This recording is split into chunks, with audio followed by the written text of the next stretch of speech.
Now, the United States and China have sought to end their trade war by agreeing to dramatically slash the tariffs they imposed on each other's goods.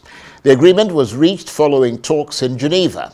Ahead of today's announcement, U.S. tariffs on most Chinese imports stood at 145%. That will now be reduced to 30% for the next 90 days. China has reduced its own duties from 125% to 10% for the same period. The U.S. measures do still include an extra component aimed at putting pressure on Beijing to do more to curb the illegal trade in fentanyl, a powerful opioid drug. But U.S. officials said they'd been positively surprised by the willingness of China to deal with the problem.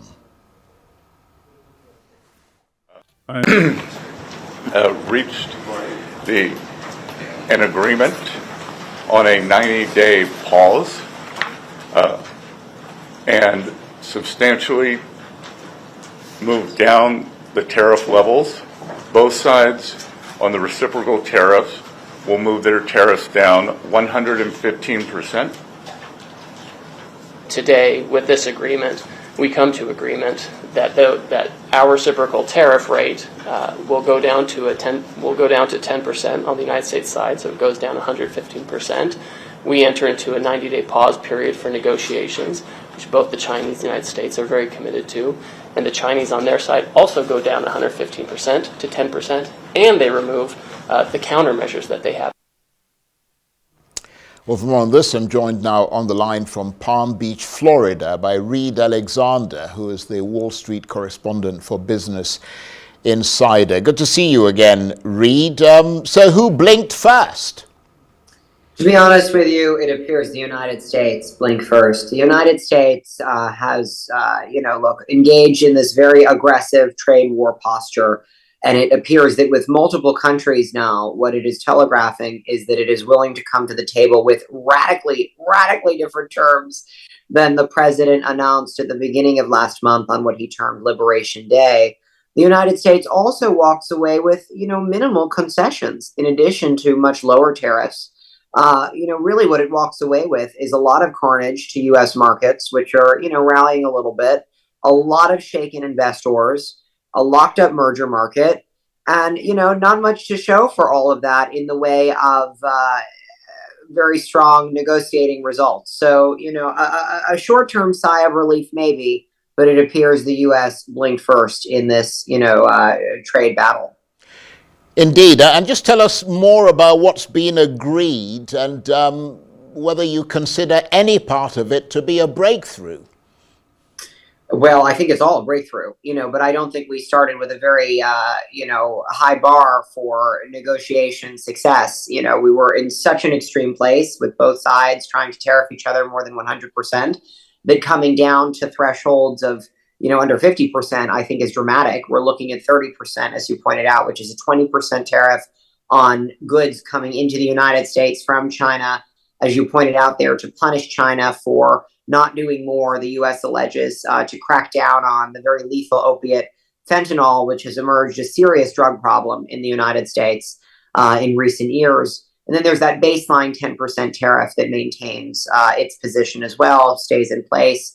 That is much higher, by the way, than where U.S. tariffs had been before the advent of the Trump administration. We were at about 3%, globally. So now 10% is a significant increased baseline there. So that's not going away either. So there will continue to be costs elevated on goods moving between both sides.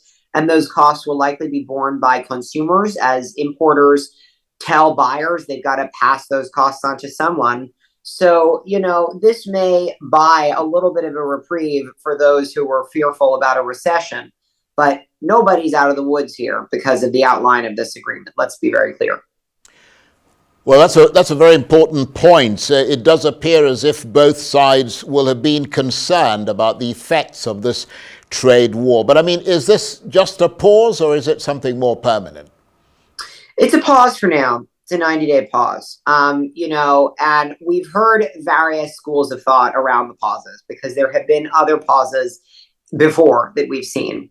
And one of the things that experts point to is that the market tends to rally when it sees these pauses or it takes a short-term breath of relief. But businesses and sort of sagacious market participants like portfolio and investment managers and financial managers who are watching the policy whiplash that's going on continue to say, yes, this may be a pause. Yes, this may be a breath, but actually it doesn't really mitigate any of the uncertainty. It kind of exacerbates things because a pause leaves the question, it implies the question, well, what's going to happen when the pause is over? Is it going to be kicked down the road another 30, 60, 90 days, 180 days? Are we going to go back to the very aggressive, stressful situation we were in? And by the way, that kind of uncertainty actually does have a psychological impact on people in an economy as well. In the course of my reporting as a journalist who covers the economy and finance, I've talked to business owners, including one steel importer who I'm thinking about, who was petrified that his firm would go out of business because the tariffs, when they were announced, were just, astronomical, mind-blowing.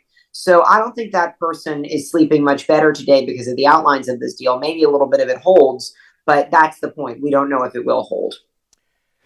I'm glad you brought up the markets there, because I was going to ask you whether they see this as a favorable development, but you've kind of answered that. But so where does this leave us now? There's been all this talk about decoupling. Can the US and Chinese economies go their separate ways, or does this trade war show us that the two economies can't actually get away from each other?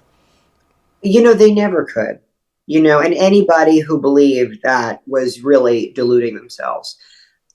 These are the linchpins of global economic activity on this planet. There are a few others as well, the BRICS economies, which include South Africa. Brazil is very important. Russia, is important, even though it's taken a hit because of sanctions. Anybody who believed that the United States and China could operate in spite of each other or around each other, or set up, logistical pipelines to be doing business and, skirt these sanctions or skirt these tariffs, I should say, and find other providers. None of that was ever going to happen. I think the question was, how painful was it going to be for consumers? It's going to be less painful than it might have been at a very extreme position that was almost unimaginable, but it's still going to be somewhat painful. But I think the proof is here that, yes, in the world in which we live, those two countries cannot really untether themselves. And quite honestly, nobody can. Nobody can, unless you are a very small country somewhere with a small GDP, maybe then it's tougher because then you're reliant on everyone else, but at least the providers aren't really impacted by what's going on in smaller economies.